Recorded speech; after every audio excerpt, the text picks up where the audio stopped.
Good morning and welcome to today's electronic design webcast. Our topic today is non-contact patient and elderly monitoring with millimeter wave radar, sponsored by Texas Instruments. I'm David Maliniak with Endeavor's Design and Engineering Group. To begin, let me explain how you can participate in today's presentation. First, if you have any technical difficulties during today's session, simply type your issue into the Ask a Question box and a member of our team will assist you. You can also click on the question mark help button in the upper right corner of the screen. Additionally, we welcome your questions during today's event. We will answer as many questions as possible during the Q&A session that will follow the main presentation, but please feel free to send in your questions at any time. To do so, simply type your questions into the Ask a Question box and click on the send button. If you would like a copy of the presentation, please click on Event Resources on the side of your screen to download the presentation. Also, please be aware that today's session is being recorded and will be available on the Electronic Design website within the next week. You'll be notified by email when the archive is available. Now let's meet today's speaker. Keegan Garcia joined TI in 2012 and has worked in various applications and business roles spanning cellular infrastructure and millimeter wave radar sensors. He is currently the marketing manager for the industrial radar product line and is focused on bringing the unique value of millimeter wave radar technology to new applications. Now let me turn things over to our presenter. Keegan, the floor is yours. All right, thank you, David. All right, everyone. Like David said, my name is Keegan Garcia. I'm the marketing manager of the industrial radar product line. Today, I wanted to go through a little bit describing a problem that kind of we're seeing in the market and some things that we think are a great solution for that. Specifically, this challenge of non-contact patient and elderly monitoring. And again, how TI millimeter wave radar can potentially be a part of that. So I'll start off and I just want to talk a little bit about maybe the problem as a whole and kind of what we see. And really what it comes down to is we see a great trend in the population really just aging. As we look kind of worldwide, you can really tell that really according to a lot of the forecasts, like take, for example, the United Nations, although let's say about 10% of the current population is about age 65 or older, it's really over the next 30, 40 years going to be increasing dramatically. Worldwide, the UN forecasts that to be over 15%. And in some countries like in the US, that is expected to be up to 20% or more. But really, ultimately, what it comes down to is with the modernization of medicine and kind of the way that's been extending out to more and more people, the overall population is going to get older, and it's forecasted to essentially double over the next 30 to 40 years. So, and that's great, but that can be a big problem. That older population, that age requires a special level of care and attention. Today, that's handled with nursing homes, care facilities, and kind of people that assist with that care. But how really can these care facilities scale? How can they be prepared to scale to support this trend in this aging population is really the question, right? It's not really necessary, or it's not feasible to really scale the number of people that can be involved in healthcare. So what can be done, especially with this desire for a lot of people as they grow older to be able to, age in place, not necessarily be in a care facility. What can you do?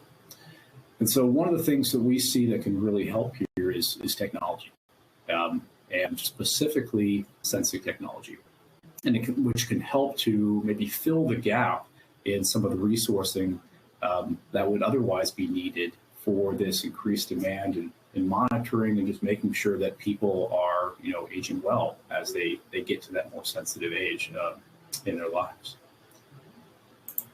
So let's talk a little bit about maybe some of the problems that we see from a sensing perspective. And again, we do see that sensors can help to address a number of these problems, and specifically as it comes to patient monitoring, it comes to monitoring of, this increasingly elderly population. So let's go through a few of them. So a few of the problems that we really see to be solved, especially if you're looking at, kind of aging and monitoring the home. One thing is just understanding basic occupancy, understanding if if somebody is in one room versus another, understanding characteristics of if someone is moving, or are they sedentary, or is doing things that indicate that they're following a regular routine or schedule. Are they regularly going to the kitchen for lunch? Are they going and showering on a regular basis, going to the bathroom? Understanding those behaviors can be an indication of whether or not that person is maintaining their health over time. So that's more in the form of occupancy. And the second is fall detection. And this is really an interesting challenge because according to the U.S. Center of Disease and Control, the CDC, nearly a quarter of seniors, those over 65, falling is the leading cause of trauma that leads for the elderly to go to the hospital. Gets them admitted into the hospital. So learning when one of these falls occurs and being able to respond to it quickly can be a real key way that that fallen person can quickly get the care that they eventually need. And then finally, the last common problem that we see to solve is around vital signs and the monitoring of this, and understanding parameters like someone's breathing rate over time, their heart rate over time, how those things trend over a history can help for doctors and caregivers to really understand if a problem or a symptom maybe exists before something bigger occurs. It helps to maybe identify some certain trends and get some care administered before it becomes potentially too late or becomes a more major issue. And even the measuring of vital signs can be used for other things, like understanding things like sleep quality or how well someone is at rest, versus in motion. So these are some of the problems that we definitely see to solve. But there's a number of design challenges that come with solving any of these problems. A few of them, just kind of highlighting here, one is just around accuracy and reliability. If a sensor is going to be a part of solving any of these problems, you want to make sure that the capability of that sensor, it's robust, it's reliable, regardless of things like, ambient lighting. If the lights are dim in the room versus there's lots of windows with lots of natural light. You want to make sure that you have that robustness regardless of that environment. And you also want to make sure that you're accurate enough to help prevent false alarms, let's say. You want to make sure that you're not alerting caregivers, loved ones, if something bad really isn't happening, right? So that accuracy is really important. I'd say the second design challenge is really around privacy.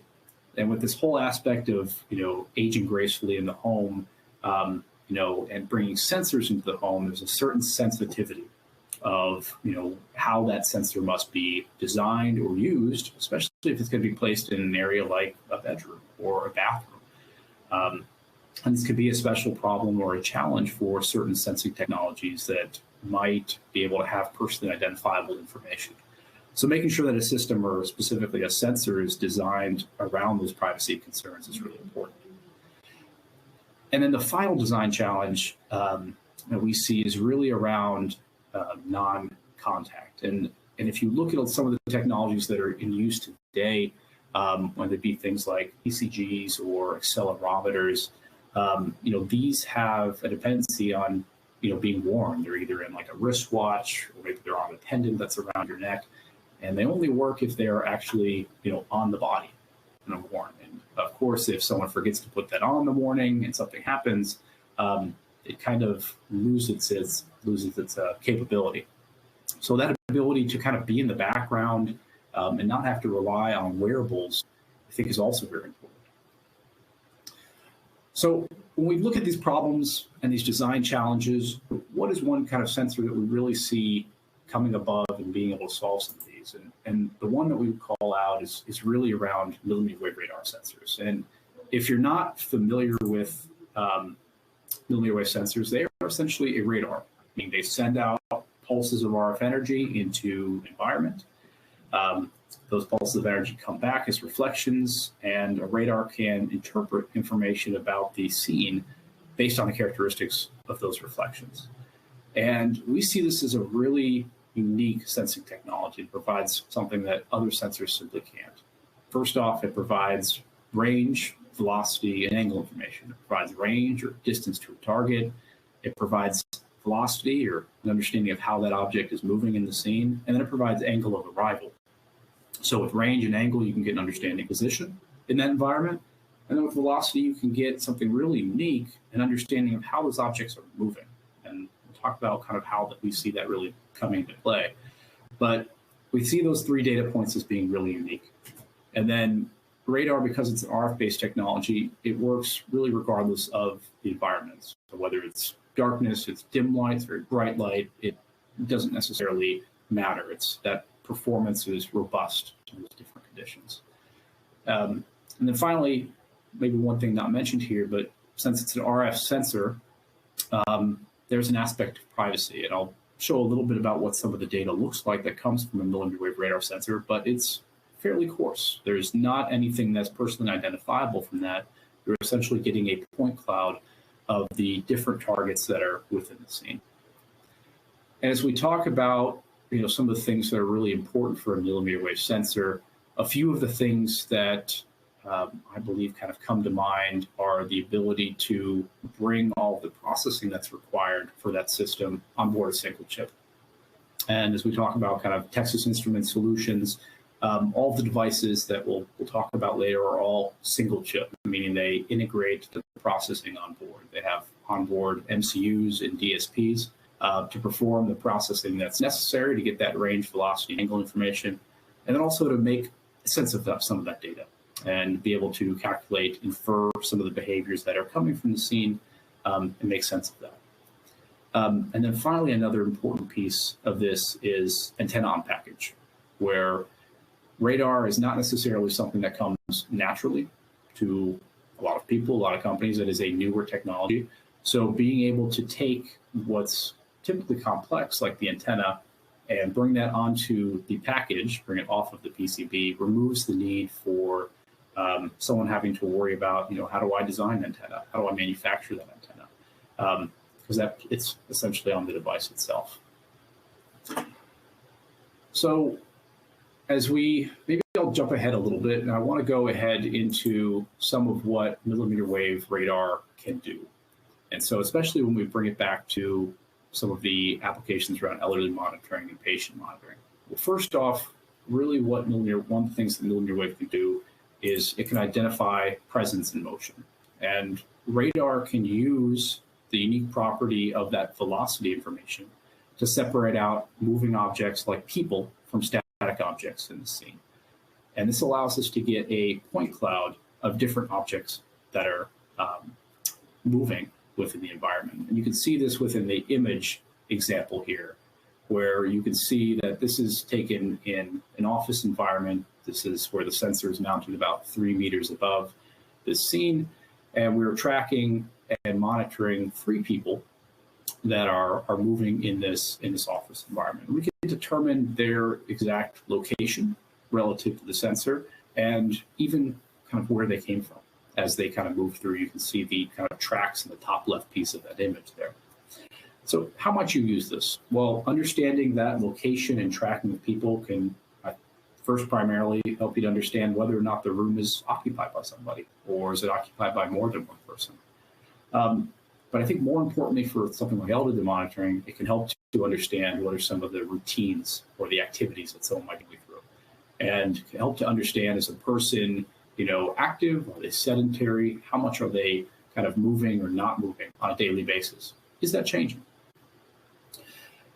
And then the second thing I would say that we think millimeter wave radar can really do well is detect certain kinds of motion signatures and then also recognize and classify them, where understanding that motion signature, that velocity signature, can, in combination with on-chip processing, can help to recognize certain types of motions, identify whether or not someone has fallen, and even be used for things like monitoring very small motions like someone's breathing rate and even their heart rate.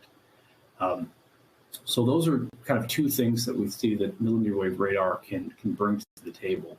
And what I want to go through next is a few examples of those and maybe how that connects a little bit more with some of the applications around fall detection monitoring and then vital signs monitoring. So looking at an example around fall detection monitoring, the first piece I would say is around occupancy and people counting. Again, I mentioned the fact of trying to understand the presence of whether people in a room, how are they moving in the space. In this example, this is in a living room here, where the sensor is mounted 3 meters overhead. We have about a 3-meter range radially, and we're kind of tracking the motion as someone comes in, walks around, and eventually lays down on this couch here, where we can use the tracking of that motion to understand behaviors over time, detect if there's an anomalous behavior. And even when they go static and they go kind of still, we can still continue to monitor them even without that motion. So we can, again, understand that presence, and we can understand the history of that motion in the scene to detect if there's anything that's maybe anomalous.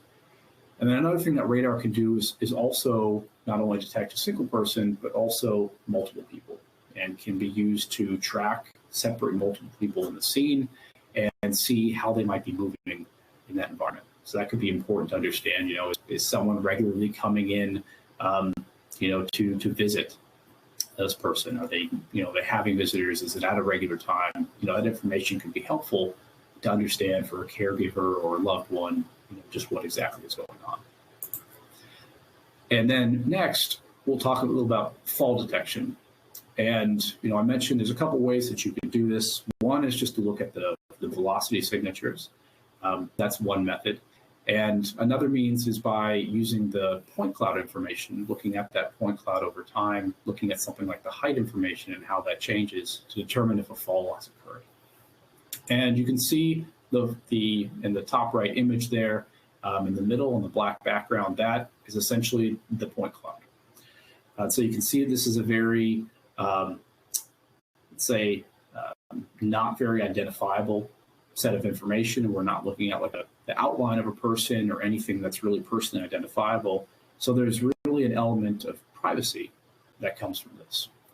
So this could be placed in things like even sensitive environments, where this might be something that could be used in something like a bathroom, or again, in like a bedroom, without having to have the worry or sensitivity that, let's say, Big Brother is watching you in the room.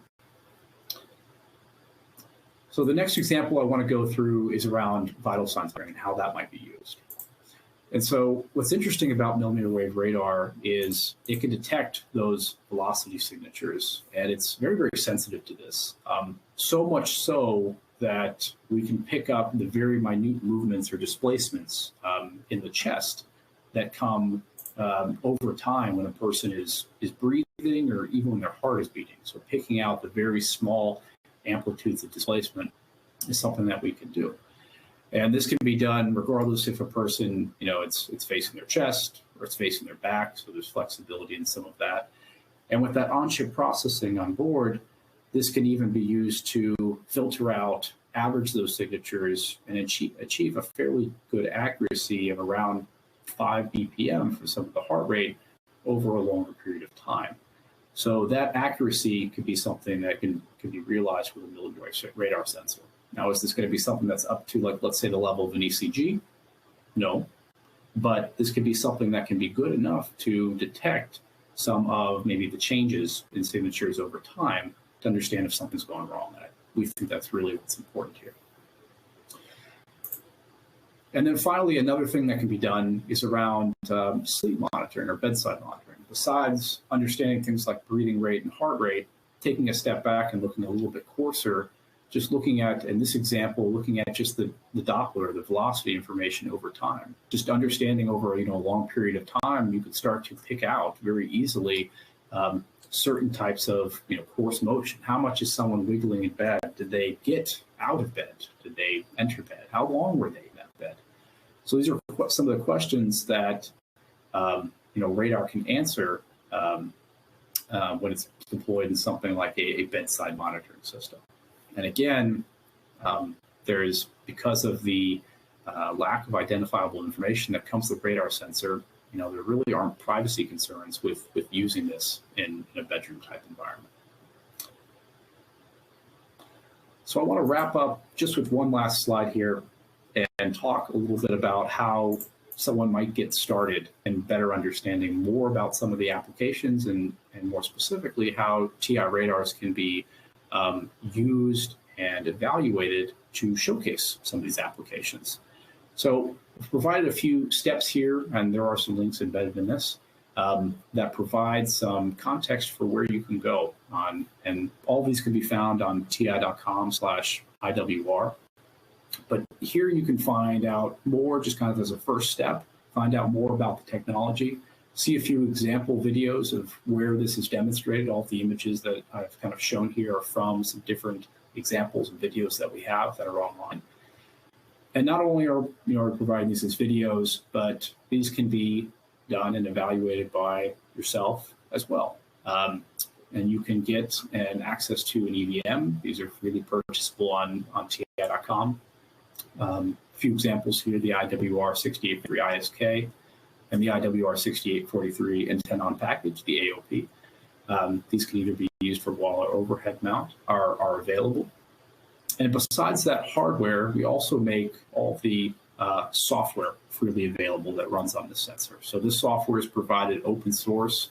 It's meant to be a kind of example, a reference, a demo, if you will, that can help you to get started on an understanding of how the technology could be used, but also to build on top of that and develop more to really get to where what you're looking for in your application and that realization.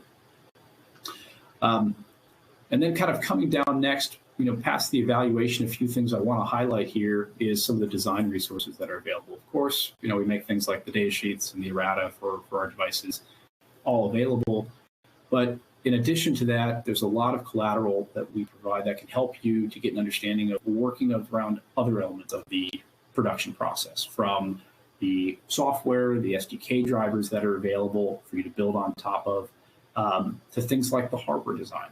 Doing things that will be required for radar, such as some of the PCB design and the guidelines around that, examples of how to go and get certified with, let's say, the FCC or ETSI, or doing things like production line testing. These are all things that we've captured in our collateral we document to help you understand, this is kind of the aspects of how to work with the radar and how to get something out to production. And then finally, if none of that's your cup of tea and you're just looking for, how to go and just deploy a radar solution, we have a number of different third-party partners that are available to help you, whether this be things like turnkey solutions for different applications, including elderly monitoring and fall detection, to a variety of, let's say, custom design houses and services, from hardware design to algorithm development, all the way to things like PCB manufacturing. We have a wide variety and ecosystem of partners that can help you every step of the way. So these are all things that TI provides on kind of how to get started, how to evaluate and get started on some of these examples, and really see for yourself how millimeter wave radar can bring value and benefit to these kinds of applications. Okay. And with that, I think we're in the last 5 minutes, and we have time for some Q&A. Great. Very good, Keegan. Good presentation.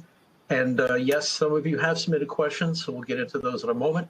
If you'd like to submit a question now, please type it into the Ask a Question box and hit the send button. Also, please take a moment to complete the feedback form that's going to appear on your screen at the end of the webinar. All right, Keegan, a first kind of a broad question is, why would one choose millimeter wave radar over other technologies such as cameras or active infrared sensors? Yeah, it's a good question. I would say it comes down to two things.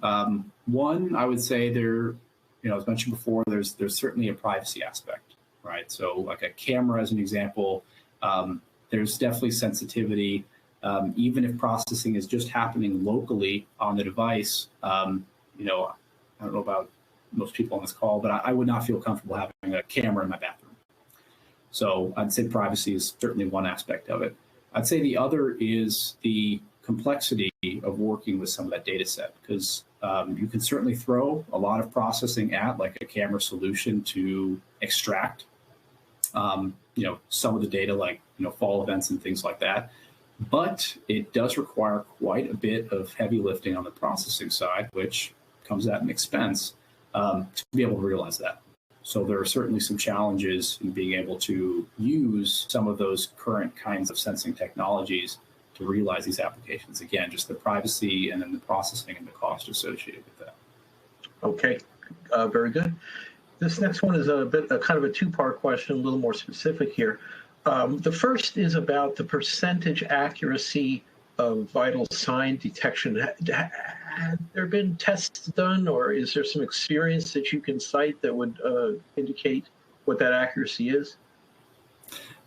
Yes, and I can't necessarily go into all the details. I think just answering the question, perhaps that's something we can certainly follow up with offline.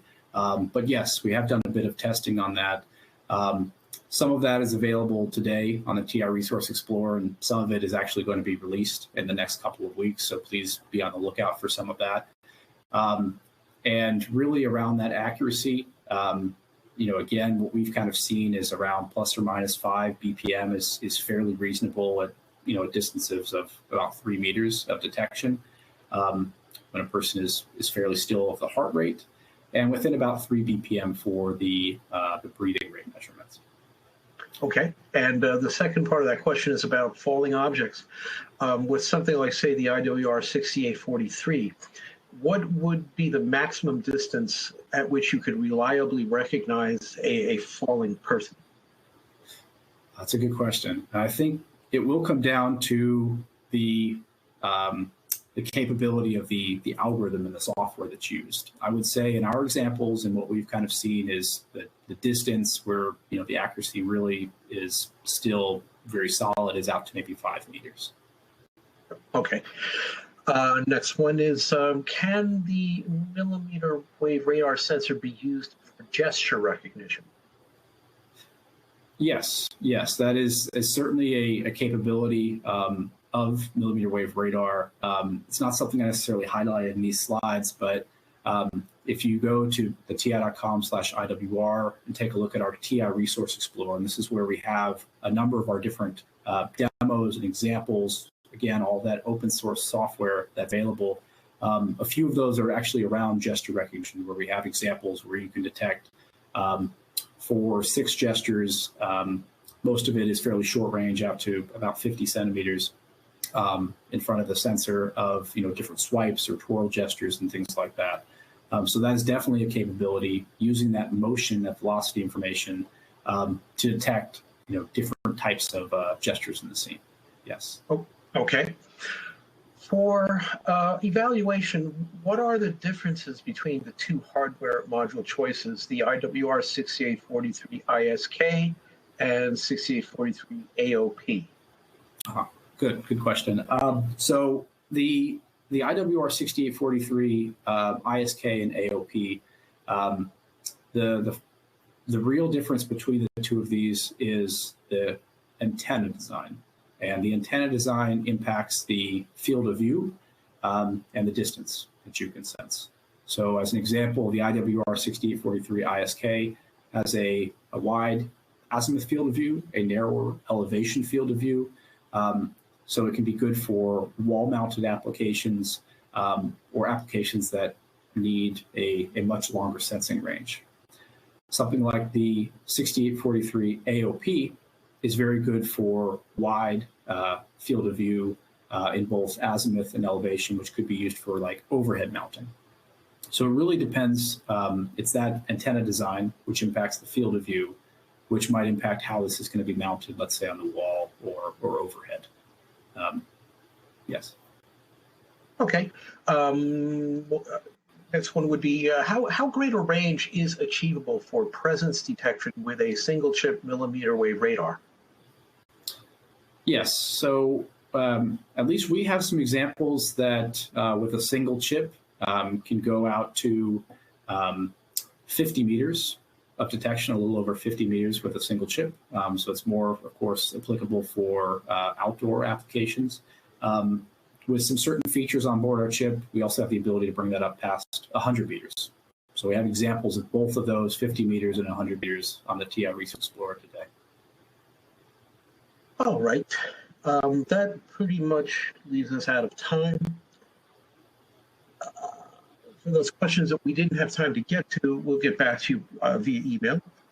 And that concludes today's presentation. On behalf of Electronic Design, I'd like to thank Texas Instruments for sponsoring today's event, and of course, all of you for joining. Have a great rest of your day.